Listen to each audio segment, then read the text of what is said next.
Greetings and welcome to our third episode of the Oblivion Mod of the Month. This time around, taking a look at the best mods of January 2018, and as always, I'm your host, Dark Elf Guy. Now, January wasn't a particularly active month for the Oblivion modding community. Most of the mods released in January were, well, house mods actually, of one kind or another, or various gameplay tweak mods. And in any event, I've selected 3 mods out of the some 50 mods released in January for today's Mod of the Month video, including new player homes and scenic overhauls. And as always, you can find a list of download links for all the mods that we're going to be taking a look at here today in the video description below. So let's get started with our Mod of the Month for January 2018, which this time around is the Imperial Real Estate by Lametrie.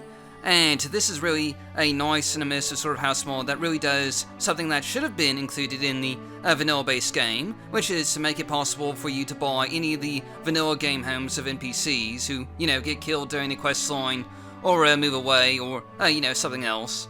And there's actually quite a few homes like this. According to the author's readme file, this mod covers nearly 37 vanilla NPC homes that are, left without an owner at the end of a, one quest line or another. And how this mod works is that after completing a quest, the next time you visit the Imperial City Marketplace, you'll find a flyer with information about a new house for sale, and you can stop by the Imperial Commission to buy that home. And most of these have fairly, vanilla level prices ranging from between 10,000 gold to as much as 50,000 gold or more. So you'll need to save up to purchase most of these properties. And there's actually one house in Skin and Grab that you can purchase right away, regardless of which quest you've completed. Though it, curiously enough, seems to be haunted with lots of ghosts and other bits of, just undead wandering around. And other examples include Roland's cabin outside the Imperial City, which you can purchase after finishing the Order the Virtuous Blood questline. And one of the things that this mod does is remove the, ownership properties and replace all the respawning containers with save containers that you can use to, store your stuff in. So you don't need to worry about, stealing items from your own home, or losing your stuff because of how the game's, containers work.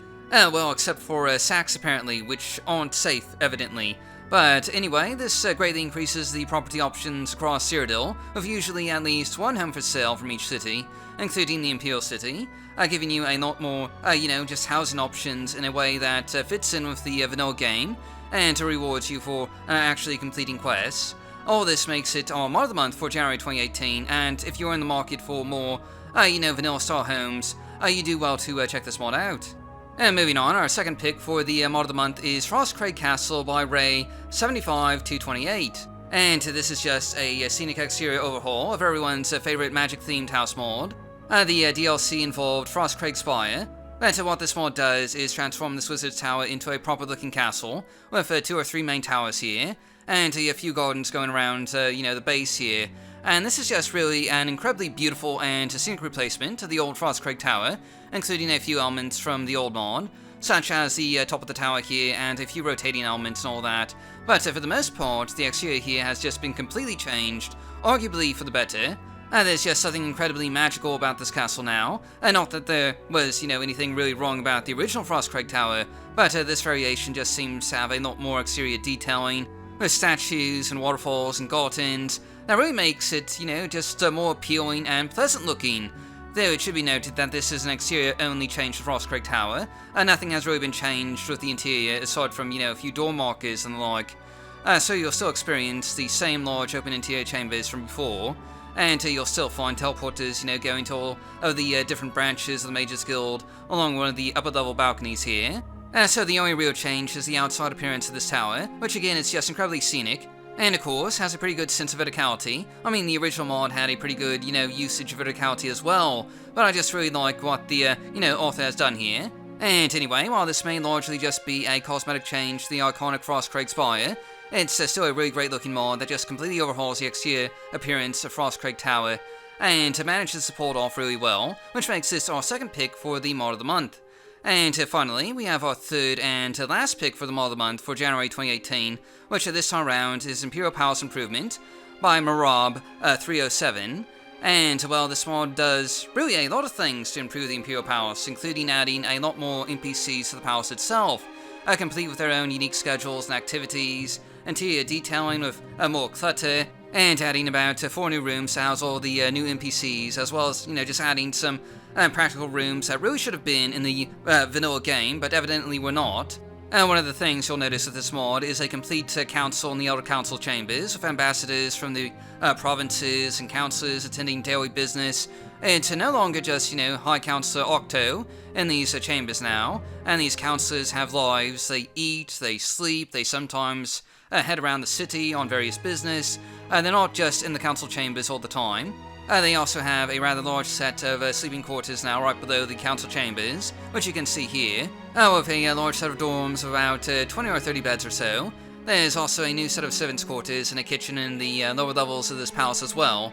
And again, it's just, kind of strange that this was missing from the vanilla-based game. After all, you would think a palace like this would need servants and a kitchen, yet it was all rather mysteriously absent in the vanilla-based game of Oblivion. There's also a throne room that can now be found above the council chambers because, yes, apparently, something as simple as a throne room was missing in vanilla Oblivion. And I know, we all like to, give Bethesda crap for the failings and shortcomings of the Elder Scrolls 4, but really, Bethesda? No throne room? The most important man in the Empire had no throne in the vanilla-based game? It amazes me how I can still be surprised by the stuff that just got left out of Oblivion, but there you go. But anyway, in addition to all that, this mod also adds in a set of bedrooms for the Emperor's children, the ones that, all got assassinated, as well as a bedroom and set of guard chambers for the Emperor himself, that you can now, just sneak into and steal from if you so desire. Though, of course, these chambers are pretty close to the top of the tower, and in the event, this mod adds some much-needed additions to the Imperial Palace, making it a more realistic and immersive experience. And for that, it more than deserves our third pick for the Mod of the Month. And that wraps up this episode of the Oblivion Mod of the Month. And we'll have another new episode in about 2 weeks' time, so until then, download links are down below. Thanks for watching, and I'll see you all next time.